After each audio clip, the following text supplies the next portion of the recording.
All right, shalom, shalom. All right, giving all praises, glory, and honor to Yahweh Bahasham, Yahweh Shai, Bahasham, Rakakwadash. All right, double honors to the apostles and the elders, a great millstone who rule well.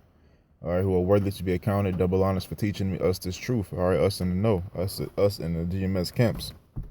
All right, this is particularly GMS Indiana, GMS Gary, Indiana. All right, coming back at you with another lesson. All right, me personally, I'm Shamaria of Gary, Indiana. And this lesson is gonna be about rising up for the Lord, man. You know, because the Lord rose up His prophets and ordained them that they may speak His words. All right, and just getting some examples through the scriptures, man.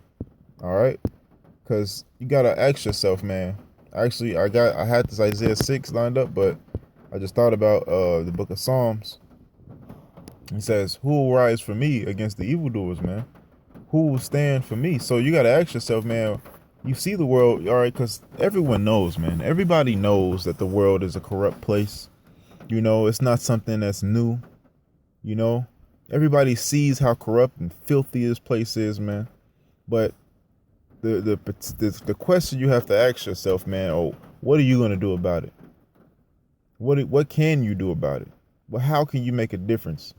All right, how could you make a difference to change the way that the world is going, man? The only way you can make a difference, man, is by preaching this word.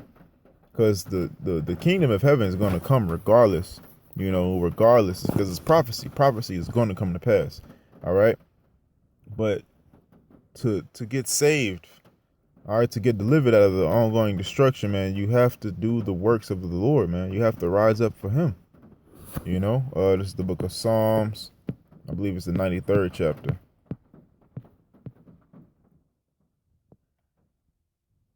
Or the 92.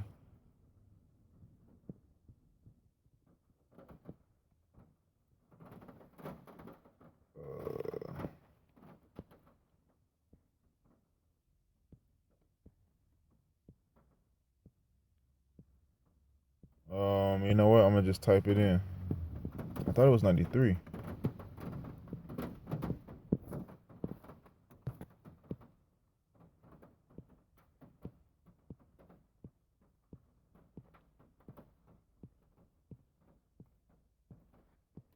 There it is. It is 94. It's the book of Psalms. 94, verse 16. All right, it says, "Who will rise up for me against the evildoers? Or who will stand up for me against the workers of iniquity?" All right, the prophets, man. The prophets are the ones going to stand up against the workers of iniquity, is going to fight for Yahweh Shem Yahweh Shai, according to what Yahweh Shem Yahweh Shai has said. All right, the rudiments and the orders that He ordained of how to fight. You know, because we don't have to get guns and carnally fight this devil, man. We got to bring this kingdom down spiritually, man, morally, standards. All right, we got to bring their beliefs down before we actually physically bring them down. All right, we have to destroy all of their high places, all of these strange doctrines, man. You know, it says, "Who will rise up for me against the evildoers, or who will stand up for me against the workers of iniquity?" All right, unless the Lord, verse 17, "Unless the Lord had been my help, my soul had almost dwelt in silence." All right, when I said my foot slippeth, and by mercy, O Lord, help me up. All right, because we're standing for the Lord, man. The Lord is going to help us. The scriptures say, what does it say in the book of Psalm, in the book of Sirach, man? It says, be faithful unto the Lord unto death, man, and He will fight for you. All right, so when it said my foot slippeth and the Lord helped me, all right, it's talking about we make mistakes, man, but the Lord is going to fight for us, man, and He's also going to fight for us. All right, He also going to fight for us in that day, because it said in the book of Isaiah, the 59th chapter, it said, the enemy shall come in like a flood. When the enemy shall come in like a flood, the Spirit of the Lord shall lift a stand up against him, man. The Lord's going to fight for us, man.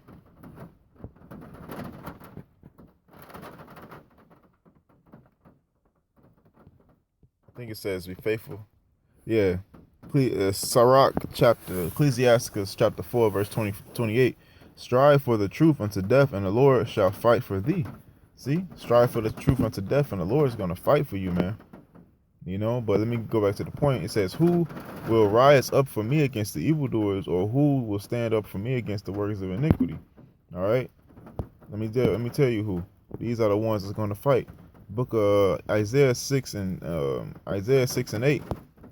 Also, I heard the voice of the Lord saying, whom shall I send, and who will go for us?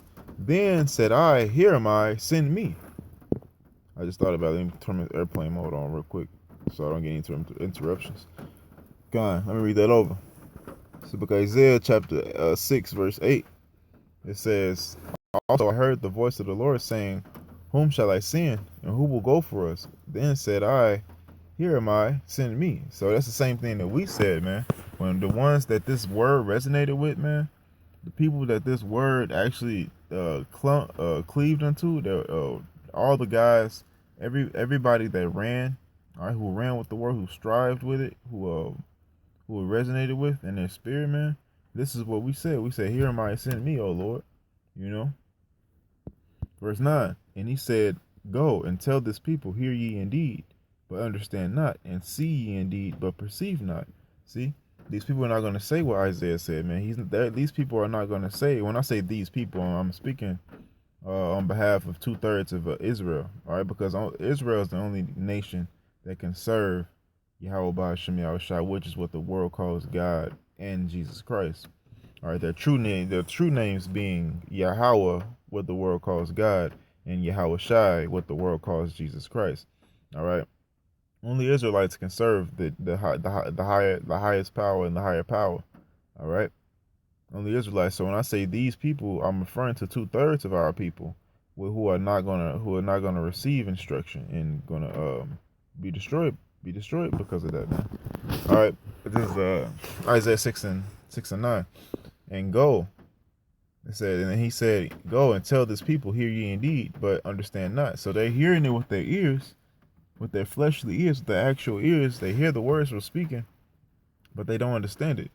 And see ye indeed, but perceive not. So they see us, they see our tenacity, they see us being very passionate about what we're doing, man, and they see that we believe it, but they cannot perceive, man, which perceive means to understand. Verse 10, it says, make the heart of this people fat and make their ears heavy and shut their eyes. When it speaks about being fat, man, it speaks about being prideful. When it talks about when you look in the book of Deuteronomy, all right, 32, it says Jeshurun waxed fat. That means he grew thick. All right. So it says make the heart of this people fat, make their minds thick that they can't receive this truth. It says and make their ears heavy and shut their eyes, lest they see with their eyes and hear with their ears and understand with their heart and convert and be healed. See, and at least, so if they do that, then they're not of that number. They're not of the number of destruction, which is 2/3 of our people. If they hear with their ears, their spiritual ears, and understand with their heart and convert and be healed, then they're not of the 2/3. They're of the 1/3. It says, then said I, Lord, how long? This is the point where I was getting at, man. Then said I, how long? And he answered, until the cities be wasted without inhabitant, and the cities and the houses without men, and the land be utterly destroyed. See, this is how long when we come to the Lord and say, Lord, here am I. I want to be your servant. I want to serve you to the best of my ability. Lord, I want you to rule over me.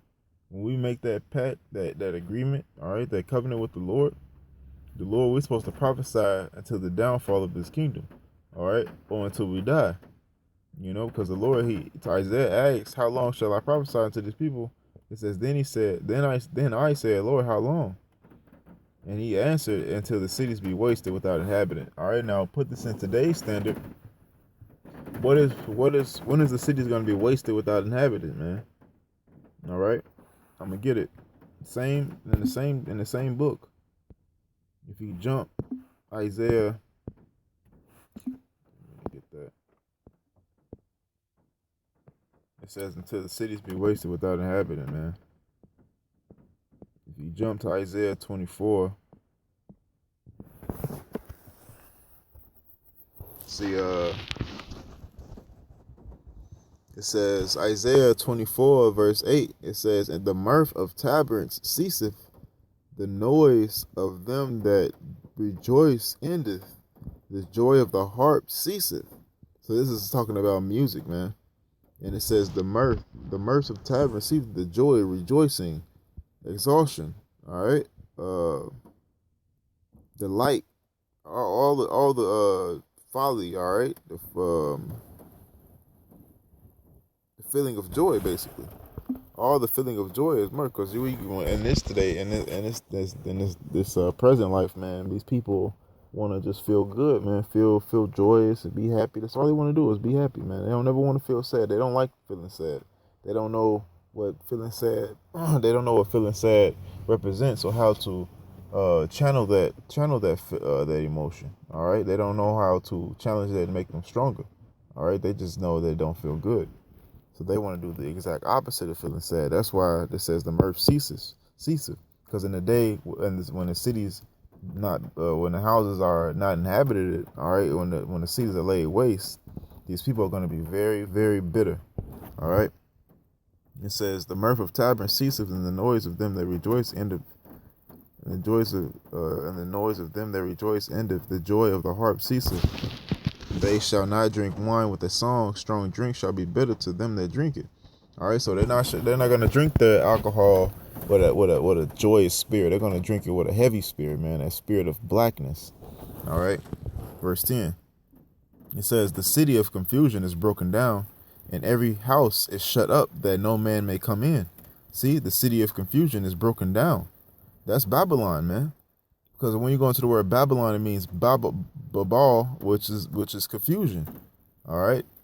In the Hebrew, it means Babal, which means confusion. So the city of confusion is broken down. Every house is shut up that no man may come in. All right. Why is that, man? It tells you. I'll get it. It tells you in the Apocrypha why these houses are shut up. But keep going. It says there is a crying for wine in the streets. All joy is darkened, the mirth of the land is gone. See?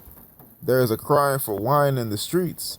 All joy is darkened, the mirth of the land is gone. Why are they crying for wine, man? They're crying for wine because these people are gonna want answers. When all of these things come to pass, man, the Lord is gonna put I believe wholeheartedly that the Lord is gonna put in their remembrance, all right, based off brothers' words that they have said on the camp, all right. I believe that the Lord is going to make them think about us, man. The Lord is going to make them think about the prophets that were standing out there in the rain, the sleet, the cold, the snow, the heat, all right. And then we had the signs, the missile sign, all right, the Cesare Borgia sign, the Serapis Christos signs, all right. The Lord is going to have these people think about us, man. And then they're gonna go to all the spots where we camp, man. And then we're like, where they at? Where they at? Where they at? But we're not gonna be good. We're not gonna be there, man. Because why? We're prophesying until the cities be laid waste. All right, and this is during that time, man. The time of martial law, the time of Jacob's trouble. You know. Verse 12. And the city is left desolation. The gate is smitten with destruction. So in the city, and America is nothing but a big city. All right. It's nothing but a big city. So the city is America. It is left desolate, and the gate is smitten with destruction. All right. Now back to that verse 11. It says, "There is a crying for wine in the streets. All joy is darkened, and the mirth of the land is gone." Now, what is that crying for wine in the streets, man? I'm gonna get a precept for that. I believe it's Amos 3:10. No, it's not 3:10.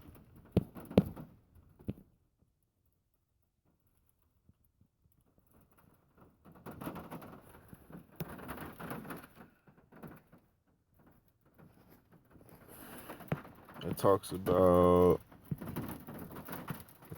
the famine of the word.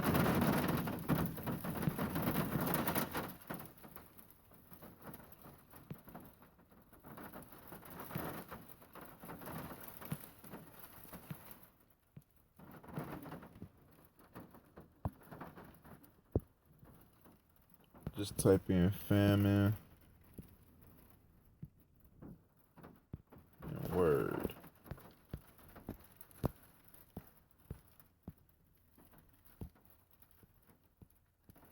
I don't know, it comes up that many times. 8 and 11, Slakia. Amos 8 and 11. Behold, the days come, saith the Lord Yahweh, that I will send a famine in the land, not a famine of bread, nor a thirst for water, but of hearing the words of the Lord. See, the Lord is going to send a famine in the land of hearing his words, man. See? So the prophets are not going to be out there on the highways and byways. All right, when the city are laid waste, man. Because why? Because that Isaiah 6 and 10. It says, "How long, O Lord, until the cities be laid waste, man?" That's when we don't have to prophesy no more, man. That's when we don't have to go out there and prophesy anymore, man. You know? Let me get another one. Isaiah.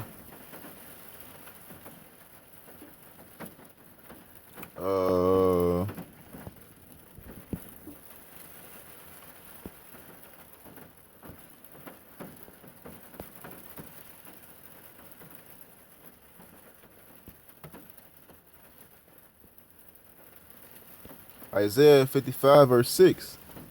It says, "Seek the Lord while he may be found. Call ye upon him while he is near." All right. Call upon the Lord while he is near, man. You know. It says, "Let the wicked forsake his way, and the unrighteous man his thoughts, and let him return unto the Lord, and he will have mercy upon him, and to our God, for he will abundantly pardon." You know, the Lord wants you to seek him while he may be found, and that time is right now. You know, the time to seek the Lord is right now. You know, and that word seek, when you go into that word seek, it means to search. Get it into my sword. Isaiah 55 and 8. Oh no, 8, 6. Seek. To resort to seek with care, to require, all right? To require, to study, to practice, to follow, to seek with application, study with care, all right? To sought. But one synonym for this word is to search, man. All right? To pursue, you know? Diligently, inquire, make inquisition. All right, question, require, search, seek. You know, so the word means search out, man. So you're supposed to be studying, man. That's how you seek the Lord, studying in spirit and in truth. You know, let me go back to the Isaiah 24, because this is how you know that the land is gonna be desolate, man. The day of Jacob's trouble. Isaiah the 24th chapter.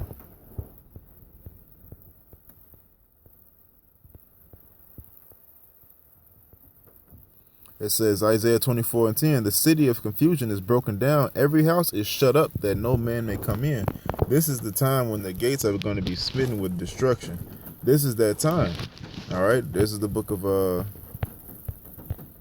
2nd Ezra 15. I don't know exactly what verse is that.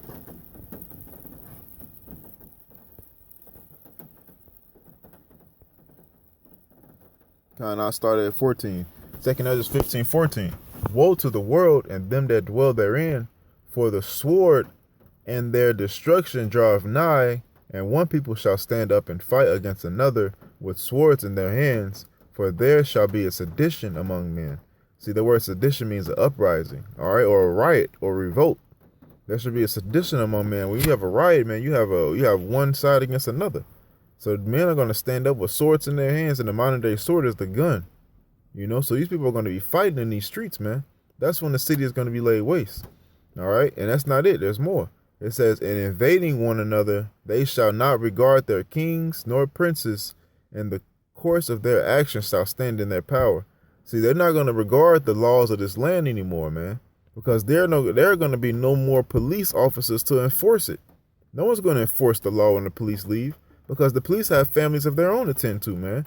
When there's riots in the streets, the police officers are going to run to their families to protect them instead of protecting the public, you know? So it says, A man shall desire to go into a city and shall not be able, because there's going to be a siege, man. That people, these people are going to cut off everything that goes in, everything that goes out of the city, man, to suffocate it, to snuff it out. Verse 18, for because of their pride, the city shall be troubled, and the houses shall be destroyed, and men shall be afraid. A man shall have no pity upon his neighbor, but shall destroy their houses with the sword and spoil their goods because of the lack of bread for great tribulation. So these people are going to go through great trials, man. Great trials because they have walked in pride. It says, for because of their pride, the city shall be troubled. All right. These people walk in great, they don't regard the Lord, man. They don't care about what the Lord think. They just want to do according to what they think is good, man. What they think is right. All right. When I say they, I'm talking about the 2/3. Remember the 2/3. The 1/3 is going to serve the Lord. The 1/3 is going to say, here, my Lord, send me, But I have one more to get, and I'm gonna close it up with that. This is the book of Sirach 5 and 7.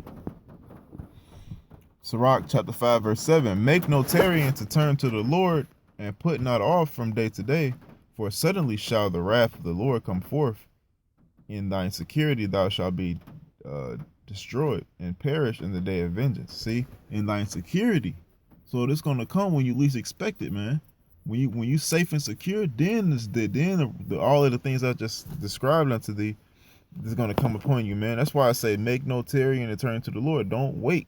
Tarry means to wait, man. Don't be putting off from day to day, and putting not off from day to day. For suddenly shall the wrath of the Lord come forth. It's gonna come all of a sudden. Surprisingly.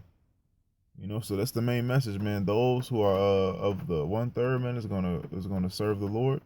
Those of the 2/3 are gonna have this destruction put on them, man. All right, that's why I'm making this video to edify, But until then, until the cities be laid waste, I'm gonna keep pushing this truth, man. Lord willing. All right. Until next time, I'll say shalom.